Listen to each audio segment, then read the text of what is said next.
सभी दर्शकों को सादर प्रणाम। आज मैं फिर महोदया के प्रश्नों का उत्तर देने के लिए प्रस्तुत हुआ हूँ। कहिए महोदया, आज आपके क्या प्रश्न लाए? प्रणाम गुरुजी। आयुष्मती भव, कल्याण हो, यशस्वी भव। जी गुरुजी, मैंने बहुत सुना है, लोग कहते हैं, ऐसे डायलॉग में भी कहते हैं कि मैं जा रहा हूँ कल्पवास करने, ठीक है। और मैंने ये भी सुना है कि एक कोई स्पेसिफिक महीना है जिसमें लोग जाते हैं और बहुत तपस्या वपस्या करते हैं। मैंने कुछ पढ़ने की कोशिश करी थी, लेकिन उतना उसमें डिटेल्ड अंडरस्टैंडिंग मुझे नहीं मिली। तो मैं चाहती हूँ कि आप मुझे और हमारे दर्शकों का थोड़ा सा मार्गदर्शन करें इस पर। बहुत सही प्रश्न है आपका। प्रश्न आज कल्पवास से है। जी। अब कल्पवास क्या होता है? जी। कल्पवास की मीनिंग क्या है? जी। कल्पवास का अर्थ तो वैसे है कल्प भर रहना। अच्छा। अब कल्प क्या है?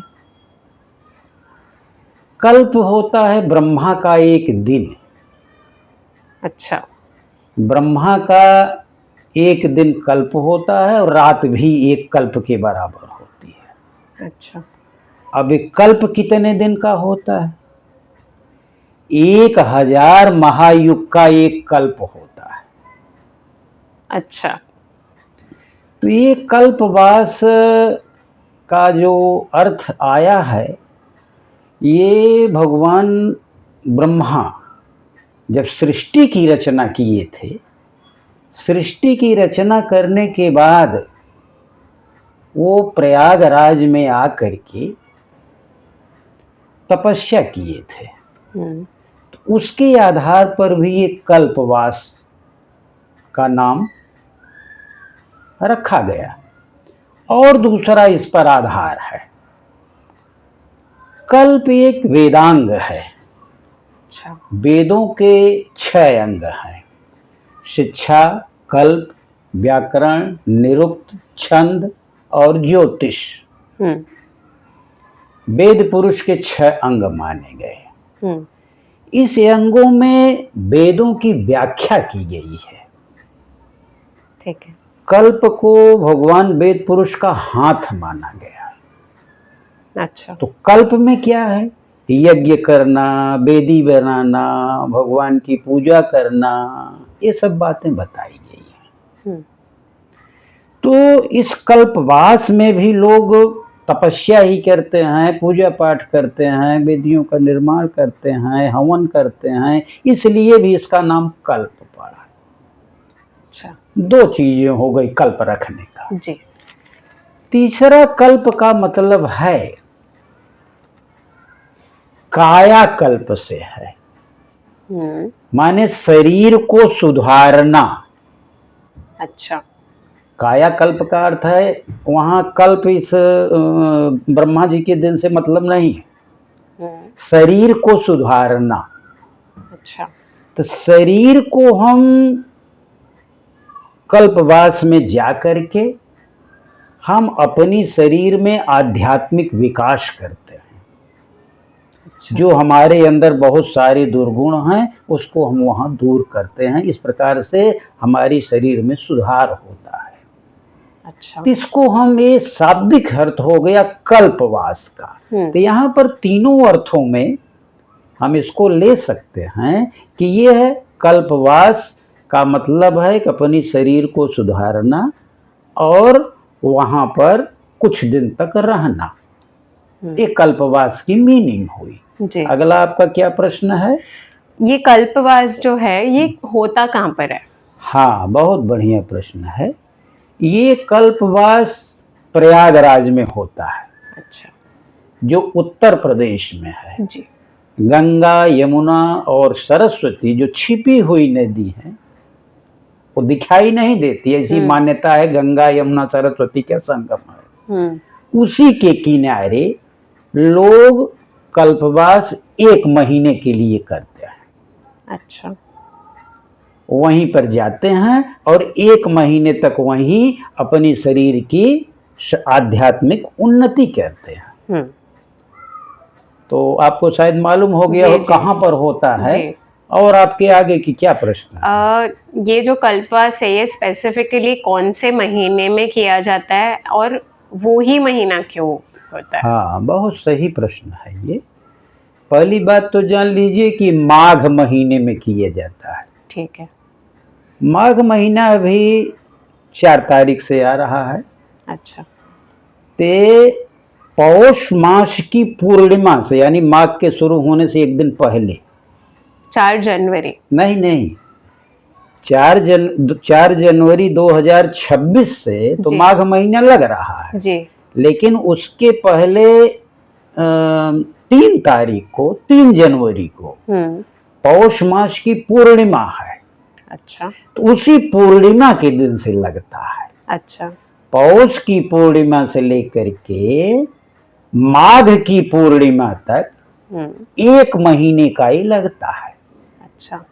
उसी को माघ मेला भी कहते हैं, जो हर साल होता है, चाहे कुंभ हो, चाहे अर्ध कुंभ हो, चाहे जो कुछ हो। इस समय इलाहाबाद प्रयागराज में, जिसका पहले नाम इलाहाबाद था, अभी उसका नाम प्रयागराज हो गया है, वहाँ माघ मेले की तैयारियां बहुत जोर शोरों में चल रही है। तो वहीं पर लोग करते हैं। अब किसी किसी पुराणों में इसको एकादशी से एकादशी तक भी माना गया है। अच्छा। पद्म पुराण में। अच्छा। पद्म पुराण में कहा गया है कि यह पौष की एकादशी से माघ के शुक्ल पक्ष की एकादशी तक होता है। लेकिन हमारा जो विष्णु पुराण है, विष्णु पुराण की मान्यता है कि पौष मास की शुक्ल पक्ष की पूर्णिमा से लेकर के माघ मास की शुक्ल पक्ष की पूर्णिमा तक होता है। यानी लास्ट जो स्नान रहता है माघ मास की शुक्ल पक्ष की पूर्णिमा होता है, और उसी पर आजकल मान्यता है। एकादशी की कोई मान्यता नहीं है। ठीक है। तो यह चालू होगा इस साल 3 जनवरी 2026 से लेकर के 1 फरवरी 2026 को माघ मास का वो पूर्णिमा होगी शुक्ल पक्ष को, और उसी दिन ये समाप्त हो जाएगा। लास्ट स्नान उसी दिन रहेगा। ठीक है। तो 1 महीने तक ये रहता है, और यही 1 महीने तक कल्पवास होता है। अगला आपका क्या प्रश्न है? जो लोग ये कल्पवास करते हैं या जो करना चाहते हैं, अभी सोच रहे होंगे करने का, उनकी क्या नित्य क्रियाएं होती है, उनको क्या क्या करना होता है? वो अभी आपका एक प्रश्न मैं भूल गया। एक प्रश्न आपका और था जी, यही महीने में क्यों होता है? हाँ, माघ महीने में ही क्यों होता है? जी। माघ महीने में पहली बात तो ये जान लीजिए कि सूर्य भगवान उत्तरायण में जाते हैं। अच्छा। 6 महीना सूर्य दक्षिणायन में रहते हैं और 6 महीना उत्तरायण में रहते हैं। जी। तो मकर संक्रांति के दिन सूर्य देव मकर राशि में प्रवेश करते हैं। धनु से निकल करके खरमास खत्म हो जाता है, खरमास, और इसके बाद मकर राशि में प्रवेश करते हैं। उसी दिन से उत्तरायण चालू हो जाता है और शुभ कार्य चालू हो जाते हैं। हर प्रकार के शुभ कार्य करना चालू हो जाता है। तो माघ महीने में ही वो आता है, इसलिए माघ महीना अत्यंत उत्तम माना गया है। एक चीज। दूसरी चीज ये कि माघ महीना में स्नान करने के लिए ये प्रयागराज जो है तीर्थों का राजा है। ये तीर्थों का राजा माना गया है। यहीं पर पहले यज्ञ हुई थी, भगवान ब्रह्मा ने यही यज्ञ किया था। अच्छा। इसलिए इसका नाम प्रयाग है। अच्छा। पहल जो यज्ञ हुआ। तो ये माघ महीने में सब देवता तीर्थ सब यहाँ स्नान करने के लिए आते हैं। अच्छा। पद्म पुराण में एक वर्णन है कि जो माघ मास में स्नान करेगा संगम में, उसको हमारी पूजा पाठ से ज्यादा पुण्य मिलेगा। तो माघ मास में स्नान का, दान का बहुत बड़ा फल है पूरे 12 महीने में माघ मास का। इसलिए माघ महीने में ही यह कल्पवास किया जाता है। शायद आपके प्रश्नों का जी, उत्तर जी। इस पे मिल गया होगा। जी। आगे आपका क्या प्रश्न है? आगे मेरा प्रश्न ये था कि जो अभी करना चाहते हैं या जो कर रहे होंगे या प्लान ऑलरेडी कर चुके होंगे कि अब कल्पवास करना है, उनकी नित्य क्रियाएं क्या होती है और उनको क्या क्या करना होता है वो आप देखिए, बता दीजिए। है ये बहुत कठिन साधना। अच्छा। एक तो माघ मास में बहुत प्रलयकालीन ठंडी पड़ती है। जी। उसी ठंडी में गंगा यमुना की किनारे रेती में बालू पर उनको रहना पड़ता है। अच्छा। कपड़े के टेंट बनाए जाते हैं, उसी टेंट में वो रहते हैं। और घर जैसे सुख सुविधा नहीं रहती कि रजाई ओढ़ो, गद्दा ओढ़ो, हीटर लगा लो, एसी लगा लो, ऐसा कुछ नहीं रहता है। वहाँ कम से कम चटाई पर सोना है, दरी पर सोना है, पुआल पर सोना है, और मतलब वहाँ पर तकलीफ की जिंदगी है, भौतिक सुख की जिंदगी नहीं है। ये तो हो गया वहाँ रहने का। 21 नियम पद्म पुराण में बताए गए हैं। अच्छा। उन नियमों का पालन करना है। अच्छा। पहली बात तो जिस दिन वो जाता है, जैसे हमें कल्पवास करने जाना है, हम प्रयागराज चले गए, 3 तारीख को हम मान लो 2026 को पहुंच गए जी। तो वहाँ पर टेंट पहले से बुक कराना होता है या जो भी व्यवस्था रहती है, वहाँ आपको रहना है। और आपको पहले दिन खिचड़ी मिलती है। अच्छा। खिचड़ी खानी खाना मिलता है कि सुनिए, वहाँ पर अगर बना बनाया है तो खिचड़ी मिलेगी, नहीं खुद खिचड़ी खाइए। अच्छा, पहले दिन खिचड़ी खाने, अपना हाथ से खुद बनाइए। अच्छा। खिचड़ी मुक्ति का प्रतीक है। अच्छा। खिचड़ी मुक्ति का प्रतीक होता है। वहाँ आपको ऐसा पनीर और मक्खन और दूध दही रसमलाई नहीं मिलेगी। और अंतिम दिन जिस दिन आना है उस दिन आपको कढ़ी मिलती है। अच्छा। कढ़ी गृहस्थ आश्रम में जाने का, ये मैं फिर अब गृहस्थ आश्रम में जा रहा हूँ। अब जानिए कि उसके नियम कानून क्या है। आपको सवेरे सवेरे ब्रह्म मुहूर्त में उठना है। नित्य क्रिया करने के बाद सूर्य निकलते निकलते स्नान कर लेना है। ठीक है। सूर्य भगवान को अर्घ्य देना है जी। इसके बाद सत्य का पालन करो, अहिंसा का पालन करो, चोरी मत करो, ब्रह्मचर्य का पालन करो, ज्यादा वस्तुएं अपने पास मत ले जाओ, शरीर को साफ सुथरा रखो, जो मिल जाए उसी में संतोष करो, भगवान के भजन का तप करो, पढ़ो, वेद और शास्त्रों का वहां अध्ययन करो, ईश्वर को सब कुछ मान करके कि भगवान आप ही हैं, हम कुछ नहीं है, ये आपके मन में रहना चाहिए। और कपड़े में या तो सफेद पहनो, नहीं पीला पहनो। अच्छा। दिन भर में 3 बार स्नान करना है। अब जान लो माघ महीने का ठंडी विकराल है जी। 3 बार स्नान करना और वही ठंडे पानी में, वही ठंडे पानी में, सुबह, दोपहर और शाम को। भगवान को, सूर्य नारायण को अर्घ्य देना है, संध्या का पाठ करना है, आपको भजन और कीर्तन सुनना है, और सबसे बड़ी बात वहां से कहीं जाना नहीं है। अच्छा, वहीं रहना। ये नहीं कि मेरे रिश्तेदार प्रयागराज में रहते हैं तो जाऊं 2 दिन के लिए घूम आऊं फिर करूंगा, तो आपका वो कल्पवास खंडित हो गया, आपका वो कल्पवास नहीं माना जाएगा। वहीं पर साधु संतों की सेवा करना है, वहां पर जो भजन भाव हो रहा है, अनेक प्रकार के कीर्तन हो रहे हैं, कृष्ण लीला, राम लीला हो रही है, उसमें सबको आपको टाइम देना है, वही देखना ताकना है। दिन में 1 ही बार भोजन करना है। अच्छा। साबुन और तेल नहीं लगाना है।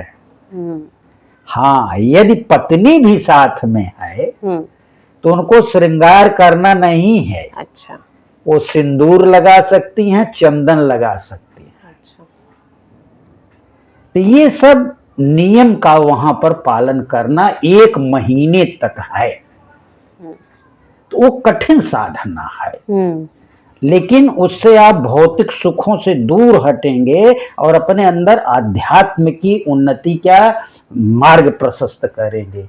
क्योंकि हमारे वेदों में, हमारे जो हिंदू सनातन धर्म में, धर्म अर्थ काम मोक्ष 4 पुरुषार्थ माने गए हैं। मोक्ष एकदम लास्ट का है। तो आपको मोक्ष की तरफ बढ़ने का एक ये प्रशस्त मार्ग जो है हमारा कल्पवास है। जी, आगे आपके क्या प्रश्न, शायद आपको समझ में आ जी, गया जी, होगा क्या जी। क्या करना चाहिए। जी। अब आगे आपके क्या प्रश्न हैं? ये तो लोग जो कर रहे हैं 1 महीने तक और हम्म। इतना कठिन तपस्या जो कर रहे हैं, हाँ इसके लाभ क्या क्या होते हैं? हाँ भाई, कठिन, ये तो बहुत उत्तम प्रश्न है। जी, भाई 1 महीने मैंने तपस्या की है। कठिन है वो भी ठंड में। हाँ, तो बहुत हमें लाभ difficult क्या है। मिला? हम्म, देखो, आदमी जो पैदा हुआ है वो सोचता है कि हे भगवान, अब हमें मोक्ष मिल जाए, डायरेक्ट हम स्वर्गलोक को प्राप्त हो जाएं, ब्रह्मलोक को प्राप्त हो जाएं, इस 84 लाख योनियों में पैदा होने से मेरा छुटकारा हो जाए। यहाँ पर बहुत परेशानियां। हम्म, तो ये यहाँ करने का मतलब होता है कि हम 1 महीने का हमारा डायरेक्ट मोक्ष हो जाएगा। हम्म, ऐसा हमारे शास्त्रों में आया हुआ है कि जो कंटिन्यूअस 12 साल तक कल्पवास करता है अच्छा, उसको डायरेक्ट मोक्ष मिलता है। हम्म, और 1 कल्प के बराबर उसको पुण्य प्राप्त होता है। जैसे मैंने बताया कि ब्रह्मा का हाँ, 1 दिन 1000 महायुग के बराबर है, उसे हम कल्प कहते हैं। जब हम आपको कभी बताएंगे ब्रह्मा के दिन के बारे में तो जी, उनकी दिन रात और आयु बताएंगे। इतना आज जान लीजिए कि ब्रह्मा का 1 दिन 1 कल्प के बराबर, 1 कल्प 1000 महायुग के बराबर होता है। अब 1 महायुग में कलयुग, द्वापर, त्रेता, सतयुग मिला के 1 महायुग है। अब वैसे 1000 महायुग का 1 कल्प है, तो 1 कल्प के बराबर इसमें पुण्य प्राप्त होता है। हम्म, तो इसमें जो कल्पवास में दान देना है, तिल का दान देना है, कंबल का दान देना है, कपड़े का दान देना है। आप तिल का भी दान बहुत कीमती है इसमें, अच्छा, क्योंकि तिल भगवान विष्णु को बहुत प्यारा है। तिल की उत्पत्ति भगवान के पसीने से हुई मानी जाती है, अच्छा, इसलिए तिल का बहुत महत्व है। अच्छा, इसमें तिल का दान दीजिए। वैज्ञानिक तरीके भी तिल जो है ठंडी में खाने से गर्मी प्रदान करता जी, है। तिल और गुड़ खाया जाता है, जी। जगह जगह तिल गुड़ का तिलवा बढ़ता है। जी, जी, संक्रांति। हाँ, संक्रांति पे, इसी माघ महीने में ही मिलता है, साल भर नहीं बढ़ता है। जी, जी, जी, तो इसमें तिल का दान कीजिए, अन्न का दान कीजिए और वस्त्र का दान कीजिए और सब नियमों का पालन करिए, तो आपके अंदर आध्यात्मिक विकास भी होगा, हमारे काया का शोधन भी होगा, मोक्ष का द्वार आपके लिए खुलेगा। तो यही इसका फायदा है। अच्छा, और आपके कुछ प्रश्न? क्या मतलब ये जो है आपने जैसे कहा कि लोग मोक्ष प्राप्ति के लिए करते हैं, हाँ। तो मतलब इससे मेरे माइंड में यही आ रहा है कि मोस्टली ओल्ड एज वाले लोग करते हैं, तो क्या यंगर जनरेशन भी कर सकती है कि ये स्पेसिफिकली ओल्डर वाले ही लोगों के लिए है? एंड क्या आप मतलब आप हमें ऐसा कोई पर्सन का कुछ स्टोरी बता सकते हैं या नाम बता सकते हैं जिन्होंने ये चीज करी है? हाँ, कोई बहुत बढ़िया कोई प्रश्न है ये। महत्वपूर्ण व्यक्ति? हाँ, जी, एक याज्ञवल्क्य ऋषि रहे हैं। अच्छा, याज्ञवल्क्य ऋषि 1 महीने तक वहां आकर के, इसी माघ मास में ही, वो वहां पर भारद्वाज मुनि का आश्रम है। अच्छा, 1 महीने तक रह करके भारद्वाज मुनि को राम कथा का उपदेश दिया था, राम कथा सुनाई थी। और ब्रह्मा का तो अभी मैं बताया था कि ब्रह्मा जी सृष्टि के बाद आए और वहां पर तपस्या किए। जी, हम करंट में आपको बताना चाहते हैं, 6ठी शताब्दी में महाराज हर्षवर्धन माघ मेले में हर साल आते थे 1 महीने में, और अपना दान पुण्य करके जितना राज में उनके धन दौलत होती थी सब दान करके पुण्य प्राप्त करते थे। इसको जो चीनी यात्री ह्वेनसांग आया है अपने ग्रंथ में लिखा है। अच्छा। और भारत स्वतंत्र होने के बाद डॉक्टर राजेंद्र प्रसाद जो भारत के प्रथम राष्ट्रपति रहे हैं जी। उन्होंने 1 महीने का कल्पवास किया था। अच्छा, उन्होंने भी किया? डॉक्टर राजेंद्र प्रसाद ने। वहां पर एक अकबर का किला है, अगर आप गई हो वहां प्रयागराज में तो संगम के किनारे अकबर का किला है जी। तो उसी किले में वो 1 महीने तक छत पर रहे। अच्छा।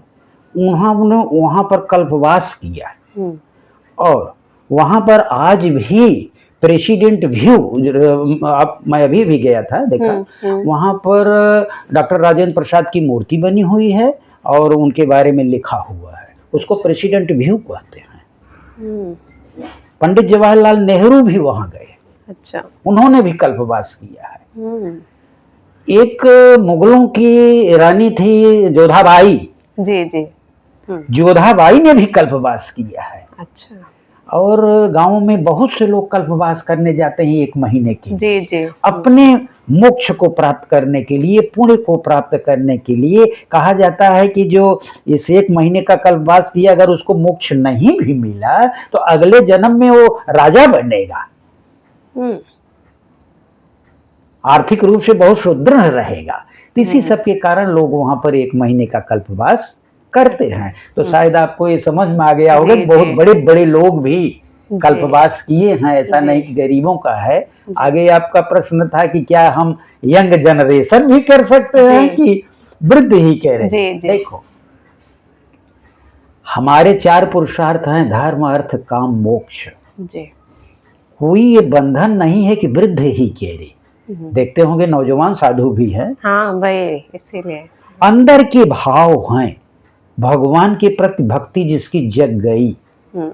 एक उम्र के बाद तो जगती ही है, जब आदमी सोचता है कि मेरा धर्म अर्थ काम तीनों समाप्त हो चुका है और ब्रह्मचर्य आश्रम खत्म हो गया और गृहस्थ आश्रम खत्म हो गया, वानप्रस्थ आश्रम या संन्यास आश्रम आया है, तो हम चले अपना मोक्ष के काम करें और भगवत भक्ति में ध्यान लगाएं। लेकिन किसी किसी के जो देवगण के व्यक्ति हैं, ये ज्योतिष की बात आ गई, जो देवगण के व्यक्ति हैं उनके देवत्व तो रहता है, तो कम उम्र में भी वो जा सकते हैं और भगवान का स्नेह प्राप्त कर सकते हैं। क्योंकि हमारा शास्त्र ये कहता है कि हमें जो है अभिमान नहीं लेना, सर्वधर्मान परित्यज्य माम एकम शरणम व्रज। ये गीता में कहा गया है, भगवान ने कहा कि सर्वधर्मान परित्यज्य माम एकम शरणम व्रज अहम त्वं सर्वपापेभ्यो मोक्षयिष्यामि मां शुचः। यानी सब कुछ छोड़ करके मेरी शरण में आ जाओ, सब मैं आपका जो है मोक्ष करा दूंगा। तो ये जब आप भगवत शरण में चले जाते हैं तो आप एकदम निराकार निर्विकार हो जाते हैं। तो इसी लोग कल्पवास करते हैं, यही कल्पवास का मतलब है। ये माघ महीने आ रहा है, बहुत से लोग कल्पवास जाएंगे, लेकिन कल्पवास करना थोड़ा कठिन है क्योंकि उसकी दैनिक चर्या थोड़ा कठिन है। शायद आपको समझ में आ गया होगा। और कोई प्रश्न आपके? नहीं, ये मेरा लास्ट क्वेश्चन था और आज इसके बारे में बहुत विस्तृत जानकारी सुन के मुझे खुद को बहुत अच्छा लग रहा है। और ये मोक्ष प्राप्ति के लिए या मे बी अपने माइंड को शांत करने के लिए भी ये करना काफ़ी अच्छा है, बट डिफ़िकल्ट है डेफिनेटली, क्योंकि वहाँ पे बहुत ठंडी होती है। तो आज हम इसको विराम देते हैं पंडित जी। ठीक है, बहुत बहुत धन्यवाद आपको। आप ऐसी आती रहें, प्रश्न पूछती रहें, जिससे लोगों को भी जानकारी हो और आपका भी ज्ञान बढ़े। और हम आप लोगों से कहना चाहते हैं कि अगर आपको ये सब वीडियो अच्छे लगते हों तो आप इसको सब्सक्राइब करिए और सब्सक्राइब करके ही मत छोड़ दीजिए। बेल आइकन की घंटी आती है उसको भी दबा दीजिए, उसी सब्सक्राइब की जगह ही आती है, जिससे जो भी मैं अपना वीडियो बनाऊं लोगों के कल्याण के लिए और लोगों के ज्ञान के लिए मैं बना रहा हूं, तो आपको भी ज्ञान हो, आपको पहचान वाले को ज्ञान हो और मेरे बिना बताए आपके पास पहुंच जाए। तो लाइक करिए, सब्सक्राइब करिए, बेल आइकन की बटन दबाइए। बस इसी के साथ मैं अपनी वाणी को विराम देता हूँ। आप लोगों को बहुत बहुत धन्यवाद एवं आभार।